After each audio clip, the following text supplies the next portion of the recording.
Alrighty then. So welcome to the Killer Buyer Presentation class.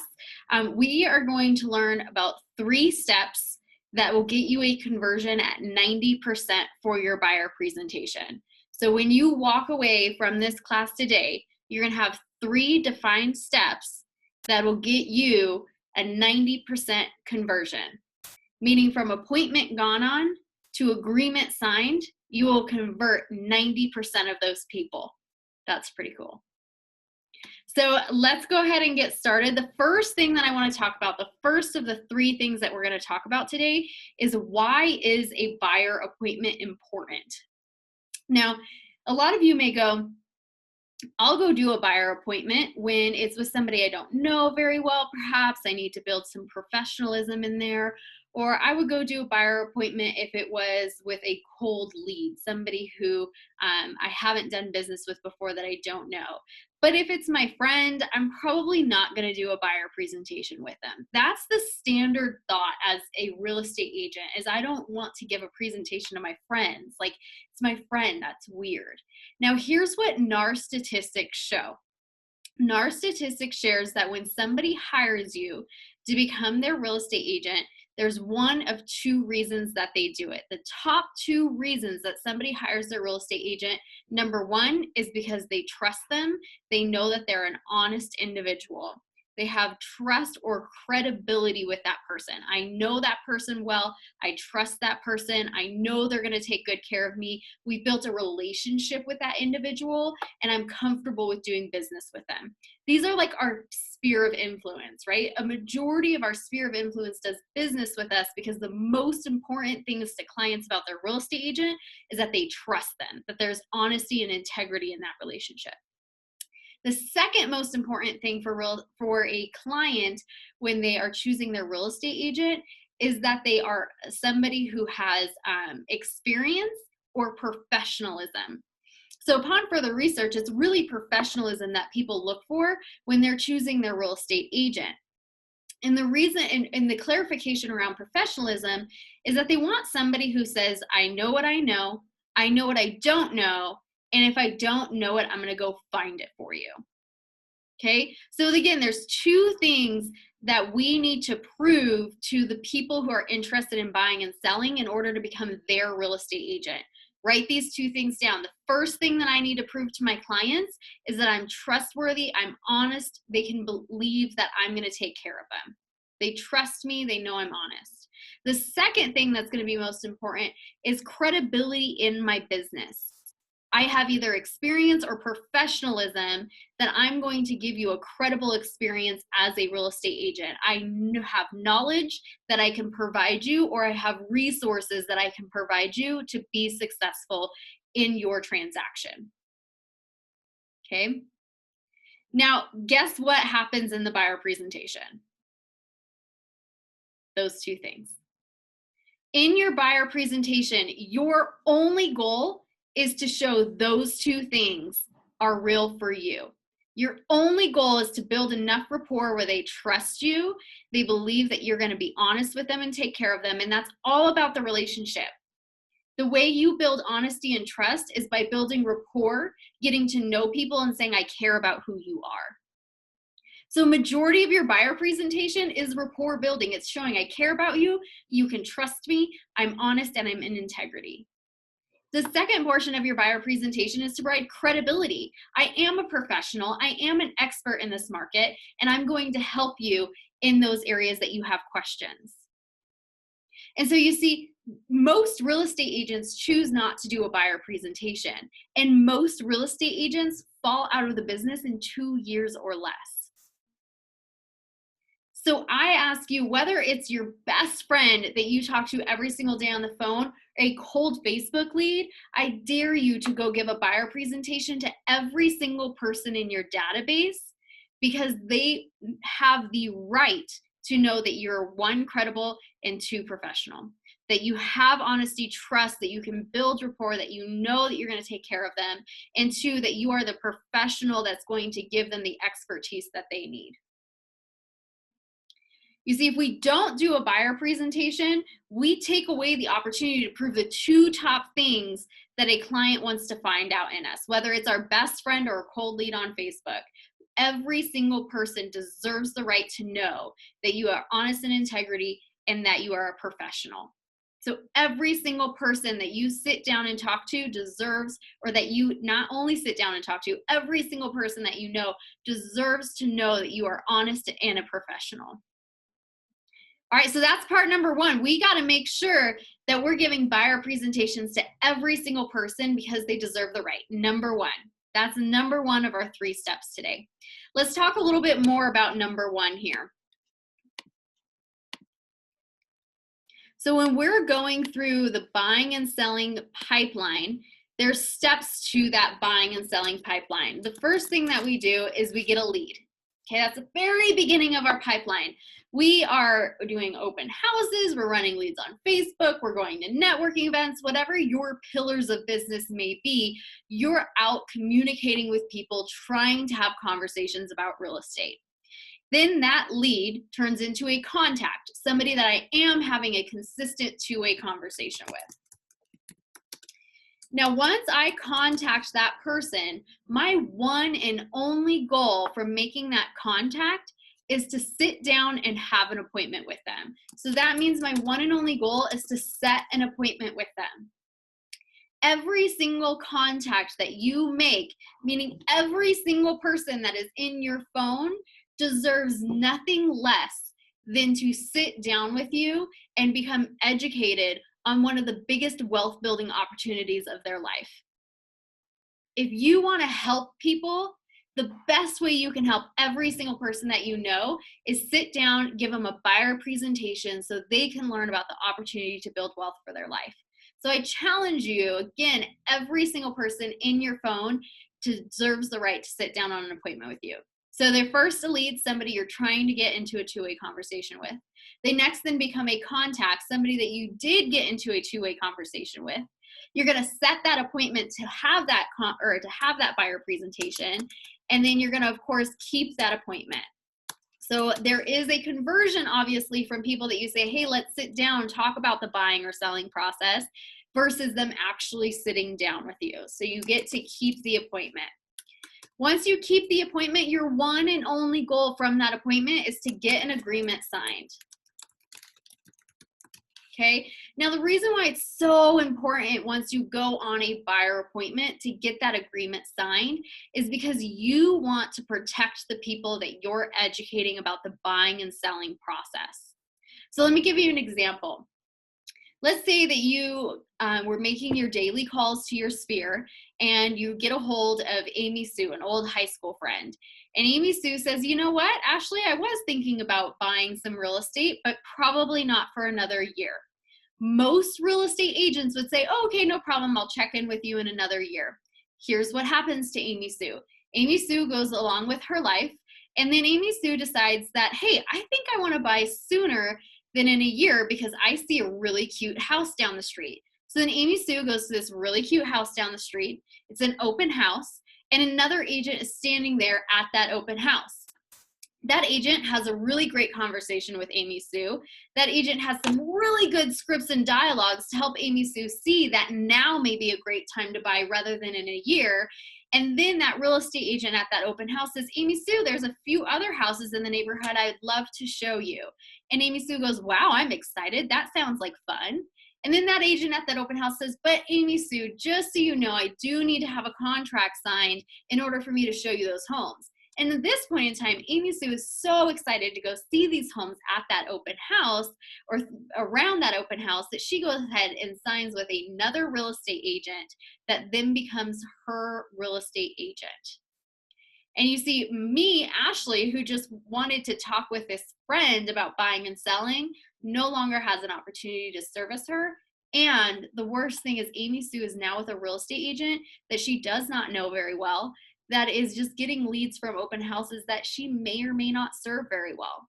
So in order for me to protect my client or my future clients, my database, my sphere of influence, my goal is to get an agreement signed with them, whether they're looking to buy or sell a week from now, or they're looking to buy or sell 2 to 3 years from now. Everybody that I work with, I ask, can I be your trusted real estate agent and sign an agreement to make sure I protect them from working with another real estate agent who's not going to service them to the level I am. After we get our agreement signed, then of course our one and only goal is to go under contract with that client. After we go under contract to buy a home, our one and only goal is to close that home. And so this is the sales pipeline. Today, as we talk about the sales pipeline, we are going to really talk about appointment kept to agreement signed. So Amy, since you asked a great question, how long is an agreement good for? You get to decide. Inside of the agreement, there's a listing period, and you get to decide how long you want to hold that listing period for. I have created agreements for buyers that are up to 3 years. I've also created an agreement for a buyer that's a year long, and then put a reminder in my calendar when we get close to that year, if they have not yet bought or sold with me, to create another new agreement for the next year. Great question.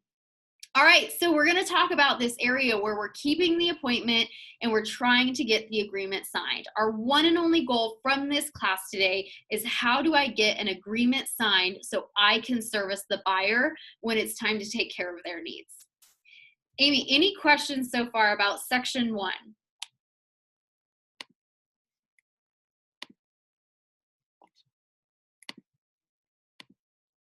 No questions. Awesome. Let's go ahead and move on.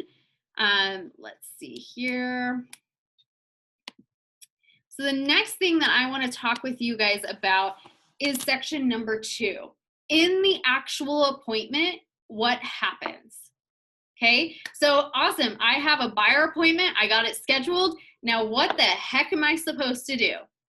The first thing that I want to share with you is, when you're in the appointment, there's an overall arching theme that you want to make sure you're holding, which is mirroring and matching the client. Okay, do we know what mirroring and matching the client means?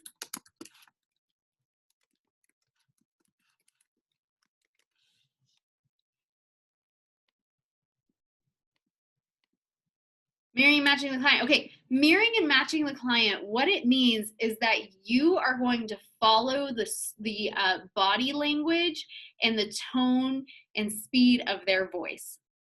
So when you go into a buyer or listing presentation, your goal is to match that individual's energy. And studies show by matching that individual's energy, they already feel more related and more rapport with you. So for an example, if I walk into a buyer appointment and my client is very slow speaking and she's really laid back and really quiet, then I'm going to be the same way. When I'm talking to her about the buying process or asking her about her needs, I'm going to be very slow, I'm going to be very quiet, and I'm going to lean back in my chair just like her.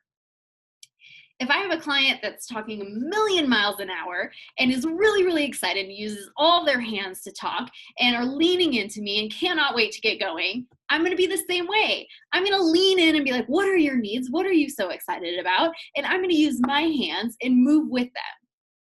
And when I'm mirroring and matching, I'm then able to start this relationship with this client where they feel they have a deeper connection to me. They feel I get them. They feel I am like them, and therefore we trust each other sooner. So number 1, when you go into that appointment, the first arching theme is to ask yourself, what are the social cues or the behavioral cues or the body language cues that this client is giving me, and how do I match that? Now, this is not done overnight. It's not like, okay, I need to mirror and match and I'm going to be great at it tomorrow morning when I go and mirror and match at this appointment. It takes practice, and that's okay. That's really good. So here's what I recommend. Your first homework from class today, your first action item, is to go practice mirroring and matching. I want you to look at your calendar and see, when is the next time I'm interacting with somebody? And the very next time you interact with somebody after this class, I want you to attempt to mirror and match them. If they're talking really quiet and really slow, I want you to go ahead and talk really quiet and really slow back to them. If they're leaning back in their chair, I want you to lean back in your chair. And I challenge you every day, starting today, choose one person that you're going to mirror and match every day for a certain period of time. Before you know it, this thing that feels like such work to do and so difficult to get down will become so natural to you, you won't even realize you're mirroring and matching people anymore. All it takes is one time a day intentionally mirroring and matching somebody. So we're going to write down on our sheet anything right now. It's homework number 1, mirror and match at least one person a day every day until it becomes a habit. It takes 21 to 66 days to create a habit. So let's start with a goal of 66 days, mirroring and matching.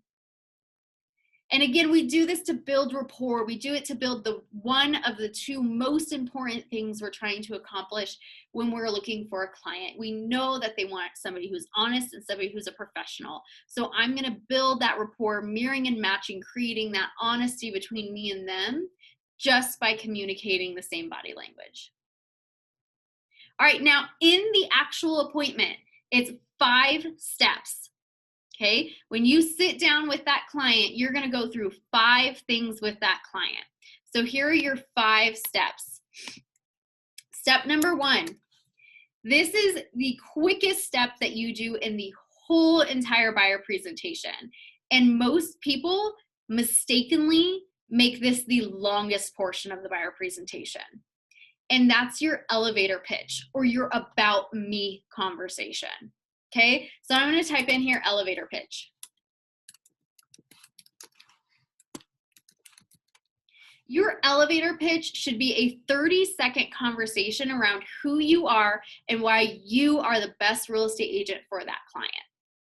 Okay, this is you sit down with them, you say, Jackie, thank you so much for meeting with me today. I have a couple of goals of us achieving in this meeting. I want to tell you a little bit about myself. I want to learn what you're looking for in your home, and I want to answer any questions that you have. So I first want to start with telling you a little bit about myself. I've been in the real estate business for a blank amount of years. I have a huge team behind me called Keller Williams Realty Success, but most importantly, I'm in this business of buying and selling real estate because I love to create aha moments. And I love to be able to create a moment of ahas for buyers and sellers to discover the wealth opportunities that buying and selling real estate create. And then that's it, you're done. You're done talking about yourself. Because people don't want to know what's so cool about you. They want to know what you're going to do to help them. So as a new real estate agent, I made this mistake where I sat and talked about how great I was for way too long. Don't do it. 30-second elevator pitch why you're a great real estate agent or why you're great for that client, and then you move on to step number 2. All right, so elevator pitch is 30 seconds. It's called an elevator pitch because you want to get it out by the time that you get into the elevator and get to the next floor, about 30 seconds. All right, number 2, after you've given your very quick spiel about yourself, this is where you spend most of your time. This is called the needs analysis. In our needs analysis, there is only one thing that we're really truly trying to do here. Build rapport, create trust, and relationship. Okay? When I'm doing a needs analysis, I'm asking because yes, of course, I want to be able to build a search and know where they want their home, how many bed, how many bath, but really my needs analysis is understanding who you are as a person and what's important to you as a person. So my needs analysis is not only going to be to discover what I need to do to set them up on a search, how many bedroom, how many bath, are we in a single family home, do you want a backyard, all of those great questions. But more importantly, it's to understand why those things are important to them. You see, in a needs analysis, I know I've done it right if I am speaking less than the buyer is speaking. Let me just call that for the whole appointment. Write this down. I know I had a successful appointment if during the appointment I speak less than what the buyer is speaking. The biggest mistake we make as new real estate agents is talking too much. We want to talk too much about ourselves. We want to talk too much about the buying process. We want to talk too much about what's going to happen next. And by the time that we're done doing all this talking, our buyer is sitting there with their hand on their head, with their arm on the table going, my brain is going to explode. And they feel like they haven't been heard. They feel like they have no idea if the real estate agent even knows what they're looking for. So instead, we do a 30-second elevator pitch. And then we ask questions. Ask questions like, so Jackie, tell me, why are you interested in buying? That's a needs analysis question, right? So questions like, why are you interested in buying?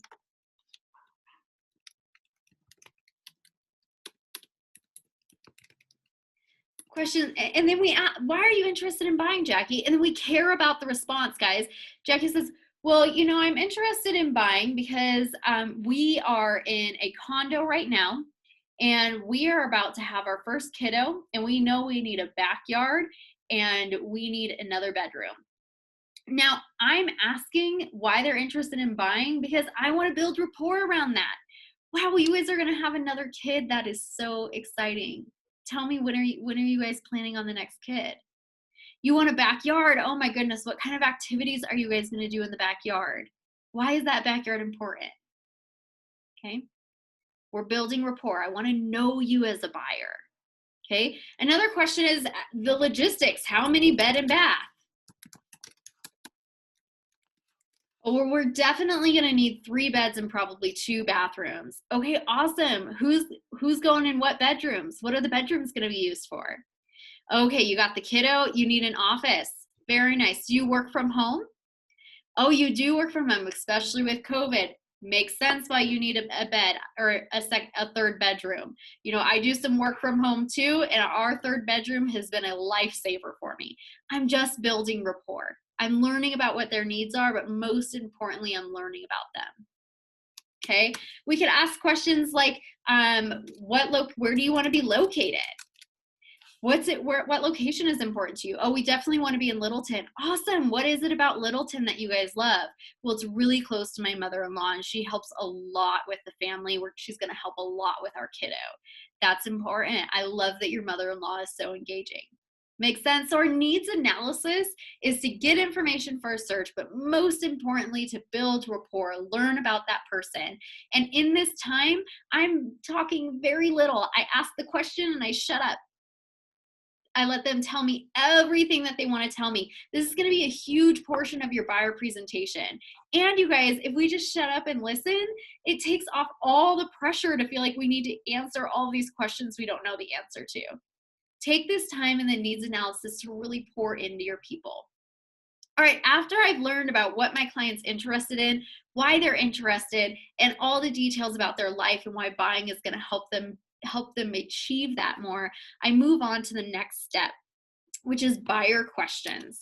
So number 3, I'm going to ask, what questions do you have about the buying process? Okay, what questions do you have about the buying process? Now, here's what's really exciting, guys. There is typically only 3 questions about the buying process. All right. So when you're going into these first few buyer presentations and you're like, I don't know it all. I feel like I can't answer these buyer questions. What if they ask me this? What if they ask me that? What if I don't know the answer? We'll know it because there's only 3 questions that buyers ask. Okay. Question number 1, or question A, is what's the process?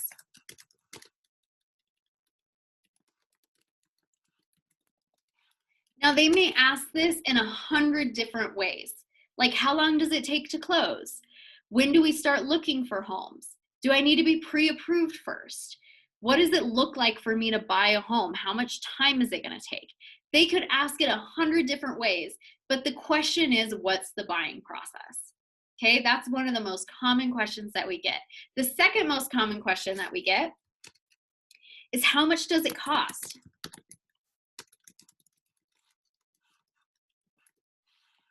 Okay, this question is asked in 100 different ways as well. Well, I heard that I need 20% down. Is that true? How much do I need down? How much do I need to have the first if I'm starting to look for homes? How much cash do I need to have? I heard that I have to pay for inspection. Is that right? It's asked 100 different ways, but it's the same question. How much does it cost? Okay. The third question that we get is it a good time to buy?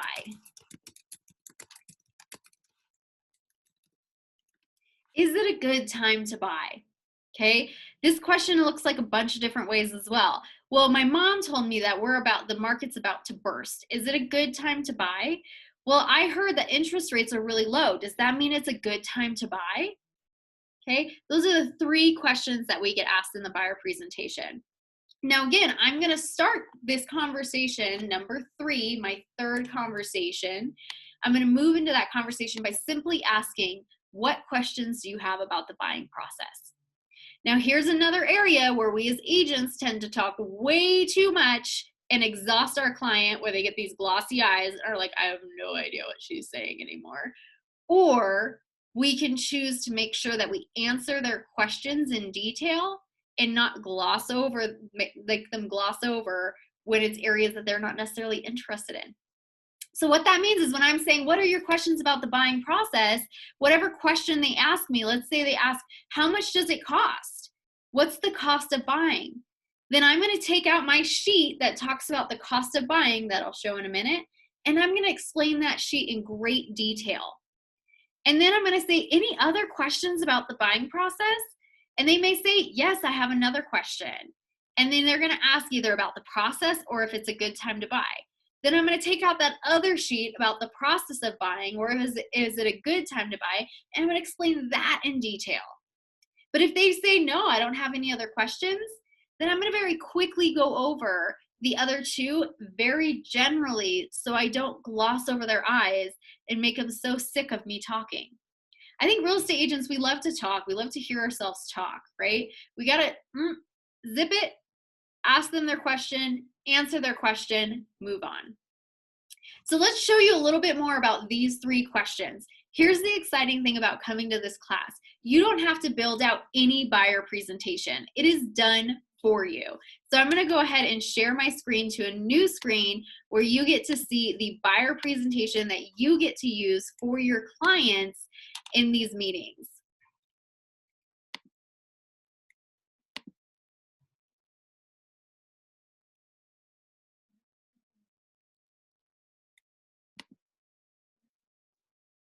Now, the exciting news as well, you get access to this whole file. So at the end of class, you're going to get a link to this file that walks you through everything that you need to know about a buyer presentation, even items that we're not going to cover today in class. So here we are in the buyer folder, and I'm going to show you your awesome buyer presentation. So here it is. All right, we talked a little bit about step number 1 is your elevator pitch. You're going to pull out this first piece of paper and you're going to say, hey, I'm going to give you everything that you need to know about the home buying process. First, let me tell you a little bit about myself. You're going to give that elevator pitch, and then you're going to move on into the needs analysis. And you're going to say, okay, there's a few questions that I have for you about the buying process. Question number 1, why are we buying? And you're going to go through a needs analysis and learn so much about them and build rapport. Now, the second thing that we're going to do is third thing we're going to do is say, what questions do you have about the buying process? This is where we build credibility around us being an expert, being the experienced real estate agent or the professional real estate agent. And they're going to ask one of 3 questions in a multitude of different ways. And then I'm going to pull out one of these 3 papers to answer their questions. So let's say that they ask, what's the timeline? How does the purchasing process work? Well, I'm going to pull out this first sheet of paper and I'm going to say, here's the process of purchasing a home. And if they ask this question, I'm going to go over this paper in detail. And here's what it looks like. The first thing that you're going to do, my friend, is you're going to select a real estate agent. And Jackie, congratulations. Here I am, your real estate agent. Thank you so much for choosing me. I'm going to make an assumptive close right then and there and assume that they're using me for their real estate services. Now, the next thing, we're going to go back into the script here. The next thing I'm going to say is, all right, Jackie, after we choose the real estate agent, you're going to obtain financial pre-approval. There's 2 things that are really important to know about the pre-approval process. One is that I have great preferred resources for you, lenders, that are going to meet all the needs that you may have. And so one of the most important things is that when we're working with a lender, we choose a lender that is local. You see, some lending companies are based out of California and do what's called underwriting in Washington, which means things take a lot longer and we find that things get lost in communication. These lenders also don't tend to stay with that company very long, so we may go through multiple lenders while you're under contract. It can make for a messy experience. So I'm going to give you some lenders that are local here that have been in the business for a long time. The second thing is that you want to make sure you get pre-approved through underwriting when we're working with a lender. See, there's a process where you get pre-qualified, where they talk with you on the phone, they ask a few questions about your credit, about your income, and they say, yeah, it sounds like you would be able to qualify for a home around this price point. And that is very generic. We can't go write offers with that. But then there's pre-approved. And what pre-approved means is that you've actually sent documents to that lender. They've looked over those documents, put it into a computer, ran some numbers, and have a more qualified amount that you could purchase for. Now there's pre-approved through underwriting, which is they take all those documents, they run it through a computer, and then they send it to an underwriter and they say, check my work, Mr. and Mrs. Underwriter. Is this buyer truly pre-approved for this amount, this loan with this down payment? And the underwriter says, yes, it looks great. When we can go and write offers pre-approved through underwriting, we're winning. So that's the second step. After we leave our appointment here today, you're going to have a list of great lenders that you can choose, or of course you can go with a lender that you prefer. And you're going to be able to talk with some lenders about what your financials will look like. After we have you connected with a lender, then we're going to start analyzing those needs of your buyer. We're going to, or needs that you have. We're going to start to look at some of these homes in a search, and we're going to start to select these properties that make most sense for you to be looking at. After we select properties, we're going to start to go look at those properties. Before we leave our appointment today, we're going to set up another appointment where we start to just go look at a few properties so you can get an idea of what's happening in this market. After we view some properties, then we're going to write an offer to purchase. So here's the deal, Mr. and Mrs. Buyer. When we view some properties and you start to go, ooh, I really like this property. Wow, this is checking off all of my needs for my home. We get to start having a conversation around writing an offer. Here's what I love about writing offers. It does not mean you're married to that home. Jackie, it does not mean that you have to buy that home. What it means is that you have enough interest in that home that you want to learn a little bit more about it. It's essentially, I'm engaged with this property. I'm not sure if I want to marry you yet, but I'm willing to have a further conversation about it and learn a little more about you. So that's what we do when we write an offer. Now, my favorite part after writing the offer is negotiating the terms. This is where I really get to fight for you as a real estate agent and make sure that we get you a great property that matches your needs and matches your price. After that, we get the contract accepted, and then we start to engage this property. We're going to start removing contingencies. We're going to do an inspection, and we're going to make sure that this property doesn't have any health, safety, or system issues. And if it does, we're going to request for those to be fixed, or we could choose to walk away and try again with another property that we actually want to marry. We're going to remove any title issues. We're going to remove any encumbrances. We're going to do an appraisal on the home to make sure that it's appraised for a proper value. We're going to learn all about the home. If there's an HOA, we're going to learn about the HOA. And then after we've learned everything about the home and we're confident in this home, then we're going to obtain funds for closing. Now, the great news is, as a buyer, it's a buyer beware state, which means that anytime throughout the contract, there's about 20 places that we can walk away because we don't like the home and get our money back. And so once we get all of this done and we like everything about the property, then we're going to obtain funds for closing. We'll close on the property and then you get to take possession of your home. This process from writing an offer to closing takes anywhere between 30 to 45 days. All right, in script, that's my conversation in detail. If a client asks me, what's the home buying process like? Or how long does it take to go under contract? How long does it take when I'm under contract? Any question around the home purchasing process will be answered with a detailed explanation of this page. After I explain that question to them, I'm gonna say, do you have any other questions? And if they say no, then this page, and this page I'm just going to go through very, very quickly. If they say yes and they say, how much does it cost to buy a home? I'm going to go in detail on this process of how much it costs to buy a home.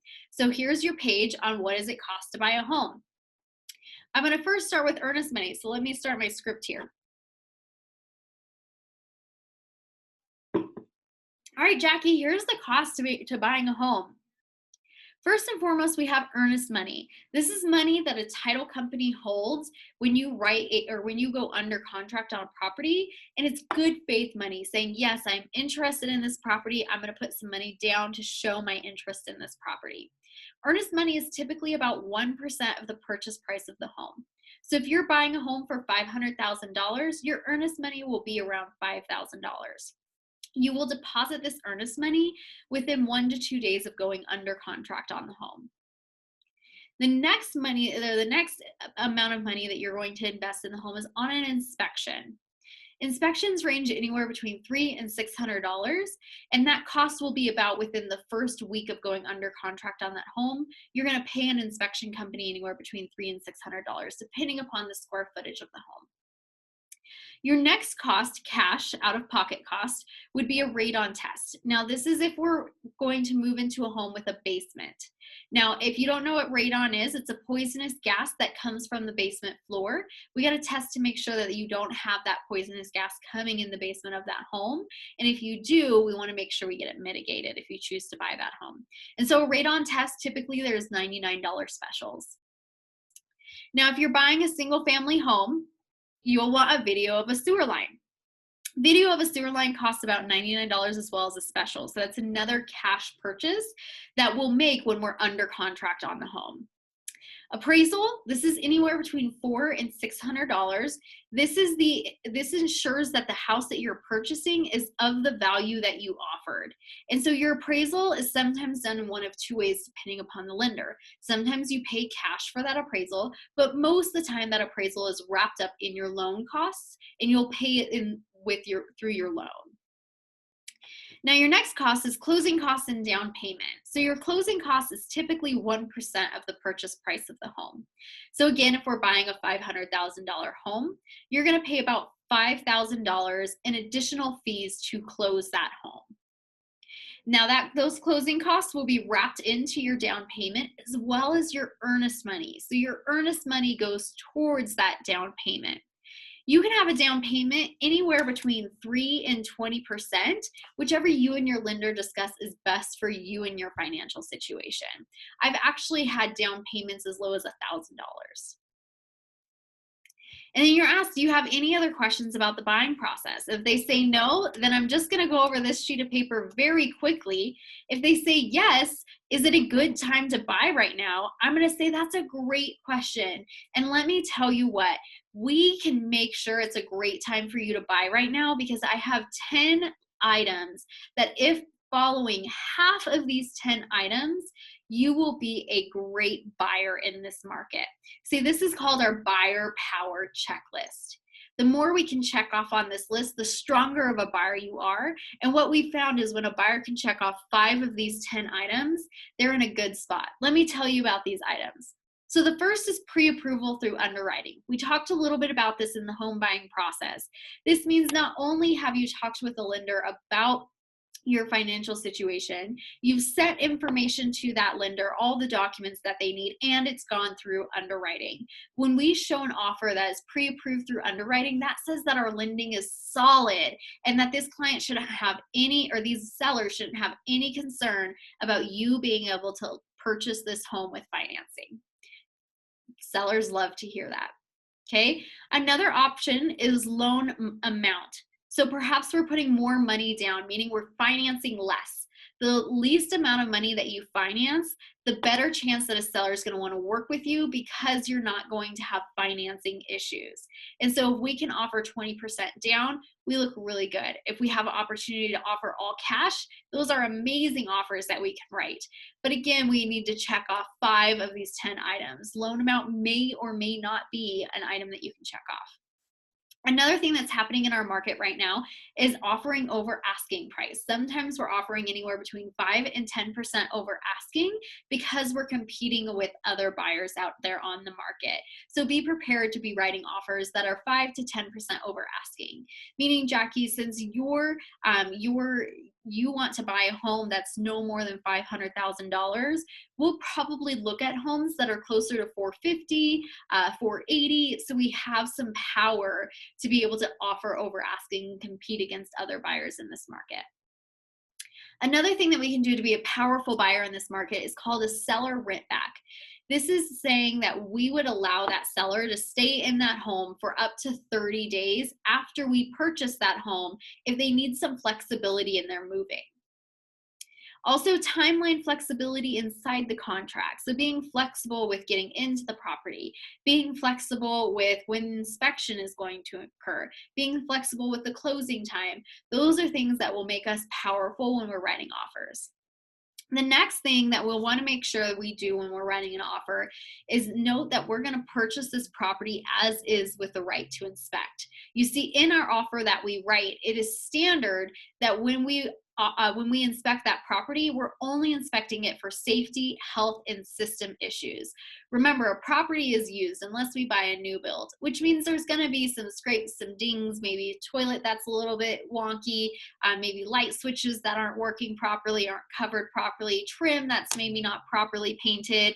All those little scratches and dings, we're going to say it's not a big deal. We're just here to worry about the safety, system, and structural issues of this home. Another thing that buyers are doing in this market, with it being a really exciting market with lots of buyers competing, is waiving appraisal. This is something that occasionally we can or don't have to do. And what waiving appraisal means is that we have said we would like to buy this home for $500,000. And let's say the appraisal comes in at $490,000. Meaning that the appraised value of that home is $490,000. What's happening in today's market is that most appraisals are about 6 months behind the market. Meaning market values are 6 months ahead of what appraisers are saying the value is. They haven't caught up yet. And so we could see homes that are selling for more than appraised value. What that would mean is that you would need to bring another $10,000 to the table if it appraised for $490,000. You would need to bring another $10,000 in cash to the table to make up that gap for the appraisal. And so we may be able to do that in this market. Next is an earnest money increase. This is saying, hey, I'm very serious about buying this property, and instead of giving you $5,000 earnest money, I'm going to go ahead and give you $10,000 earnest money to show you I'm very interested. That's another option. Another option would be a letter to the seller. Now, sometimes because of the Fair House Act, we can't, these sellers are not actually able to receive this letter, but we would be happy to help you write up a letter to the sellers of why you're moving and why it's important to have this home. Last but not least, we won't ask for any seller concessions, meaning we aren't going to ask a seller to pay for any of our closing costs. We'll take care of that as the buyer. And so that is how we become a powerful buyer in this market to get you to your goals of buying a home. And then I'm going to ask, do you have any other questions? And typically, if they had questions on all three, all this detail that I just went through, they don't have any more questions and we're able to move right along. So let's recap here what we've gone through.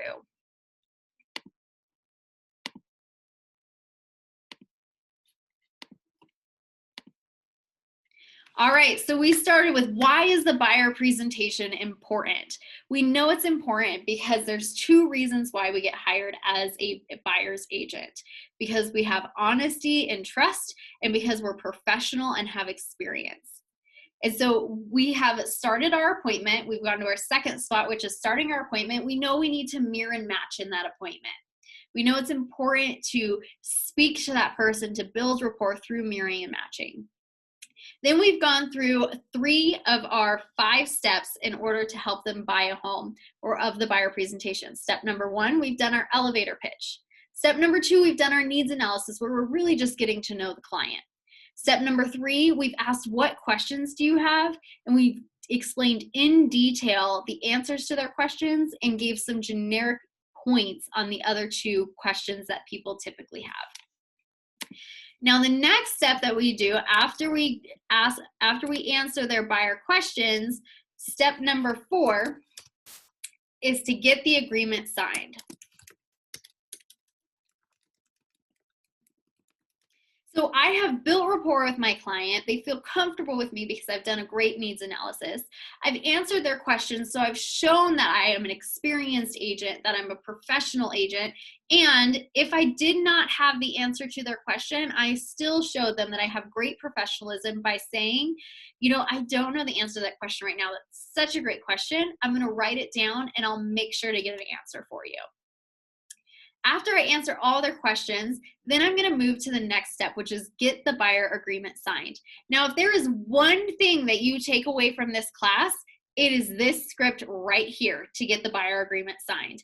I have given the worst buyer presentations ever where I have talked, and I have still got the agreement signed from this script. So this is it. This is your 90% converter, meaning if you say this script, 90% of the people that you are on that appointment with will sign that agreement with you. Let me pull up your script.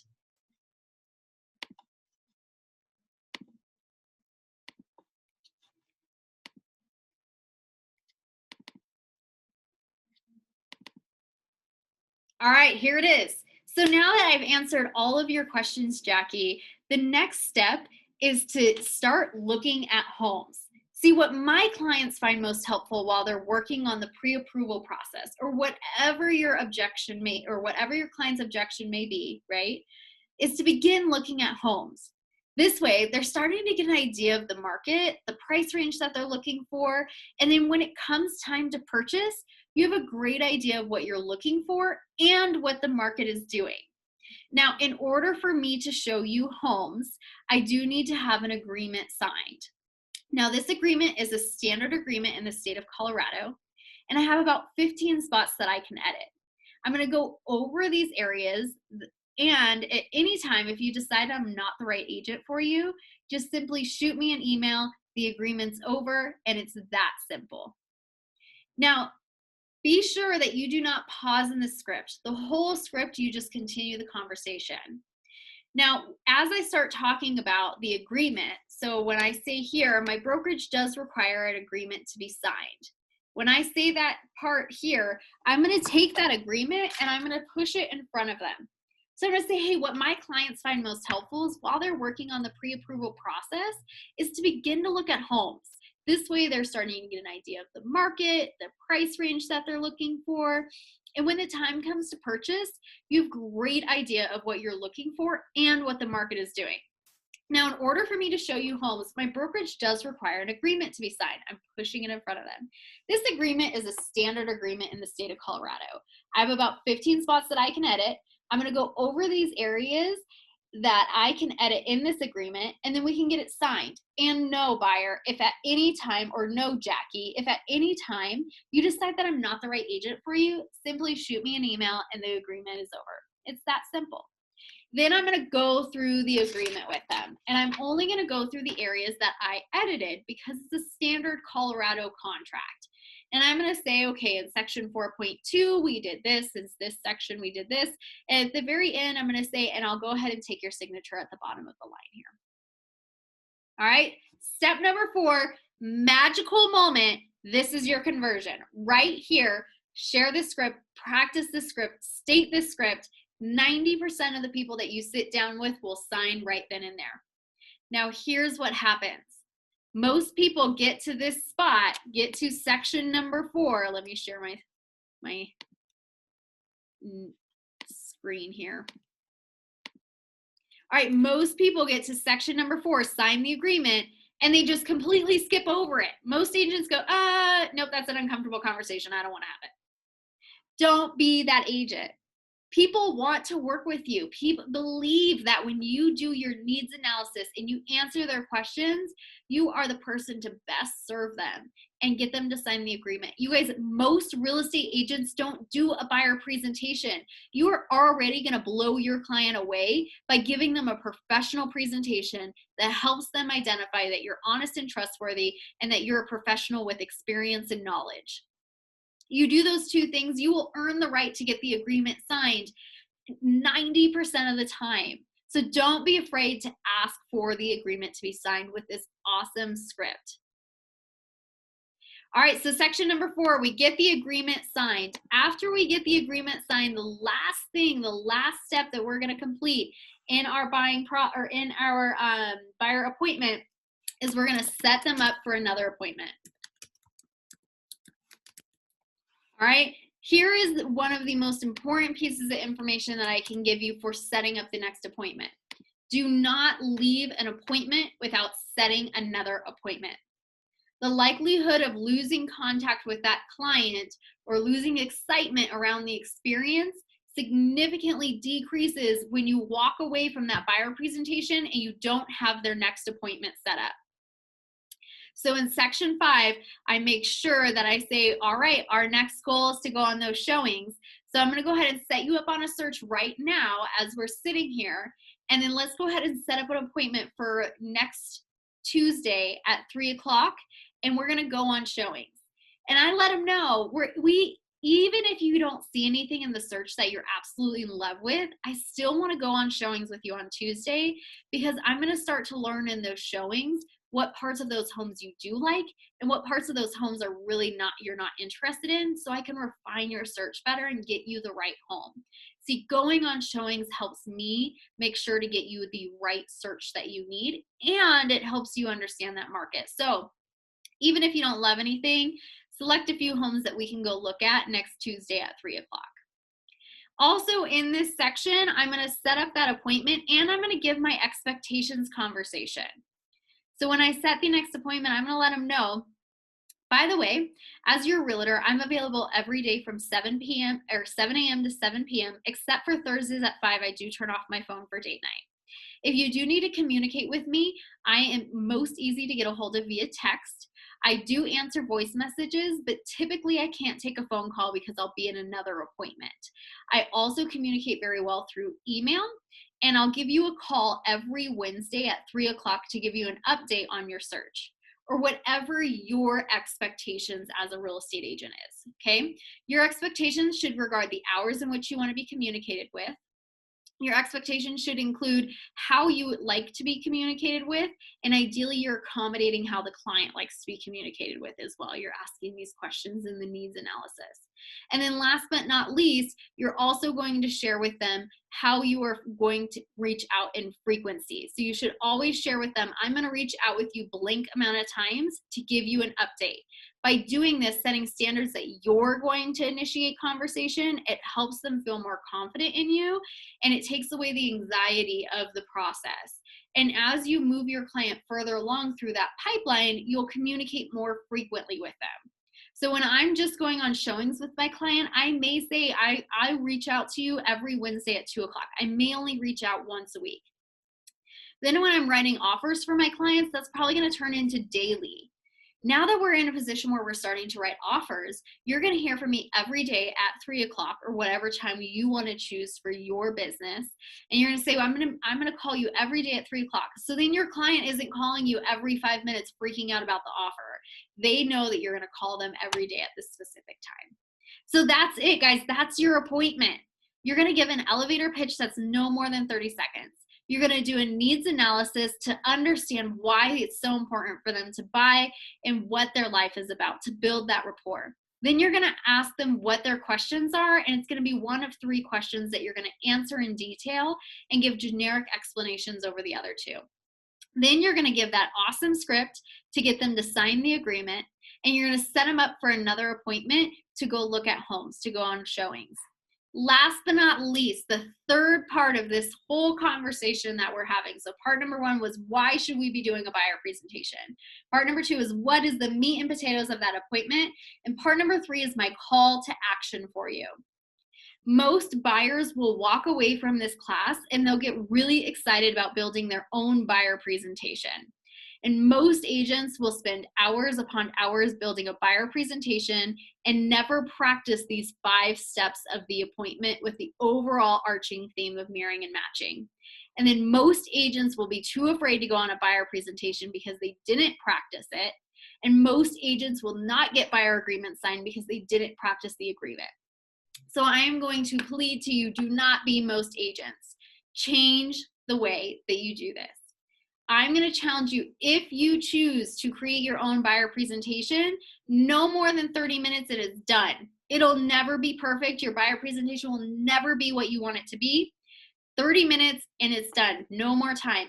I would encourage you to even do one step better and use the buyer presentation that we have provided for you until you get really good at your buyer presentation, and then you earn the right to make your own presentation.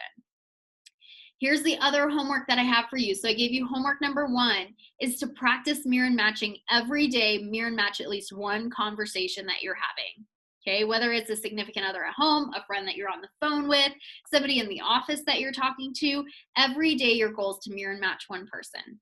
Okay, the next goal for you is every week, 2 times a week, you're going to practice these 5 steps of the buyer presentation. So that means starting today, ask your 5 closest friends if you can give them a buyer presentation in the next 2 weeks. Okay. Hey friend, hey, my best friend's name is Kayla, and I'm gonna call Kayla and I'm gonna say, hey Kayla, my coach is challenging me to give a buyer presentation at least 5 times in the next 2 weeks. Can I give you a buyer presentation? Okay. When we do this, 2 things happen. Our friend says, oh yes, I'd love to help you. You're my great friend. The second thing that happens is we remind them that we're in real estate. So if they decide that they're interested in buying or selling, we've already given a presentation. And we also are reminding them that we're in real estate. So if they know anybody who's looking to buy, sell, invest in real estate, we're top of mind. I'll tell you guys what, I have done this with my friends and family when I first started real estate. It was amazing how many friends that I had that after giving this buyer presentation, they went, wow, I think I can buy sooner than what I was actually thinking ahead of time. And I was able to get more business because I called them and said, hey, I need help with this buyer presentation. Can I practice on you? So my call to action, my plea to you, make sure this class brings you success. And so make sure you're practicing your mirroring and matching and your buyer presentation. If you have any further questions, I am absolutely here for you guys. I appreciate you taking the time to jump in, get this information, and I'm ready to see you succeed.